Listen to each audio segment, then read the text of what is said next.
CityLearn vous propose 3 types de scénarios pour vos sorties. Chasse au trésor, hub d'activité et balade interactive. Pour la chasse au trésor, elle permet de faire un parcours interactif linéaire avec plusieurs arrêts sur des points d'intérêt. Il est conçu pour les sorties scolaires. Vous pouvez aussi l'utiliser pour faire un scénario avec une histoire à suivre. Ce type de sortie permet aussi de faire différents parcours pour éviter que les apprenants se suivent ou pour faire des parcours de différentes difficultés. Si vous avez un doute, choisissez ce type de sortie. Il convient dans 80% des cas. Ensuite, on a l'hub d'activité, qui permet de proposer plusieurs activités sur un lieu, en laissant le choix aux apprenants de l'ordre dans lequel ils veulent les faire.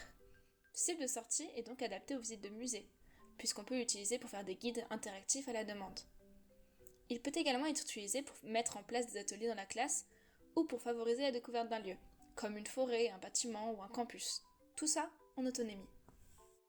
Et pour finir, on a la balade interactive. Elle permet de faire des balades sur un lieu à découvrir, comme un parc ou une ville. Et l'application notifie les apprenants quand ils sont à proximité d'un point d'intérêt. Ce type de sortie est donc adapté aux visites de villes ou de sites archéologiques par exemple. Cette sortie fonctionne avec le GPS. Il est donc conseillé de l'utiliser sur smartphone et dans les lieux avec une bonne connexion internet. Même s'il est possible d'accéder à la position GPS en internet, la localisation peut être très lente et très peu précise.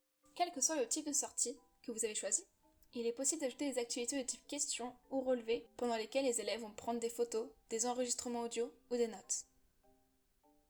Évidemment, si vous vous êtes trompé de type de sortie, vous pouvez toujours créer une autre sortie, du bon type, et vous n'aurez qu'à importer vos unités de jeu.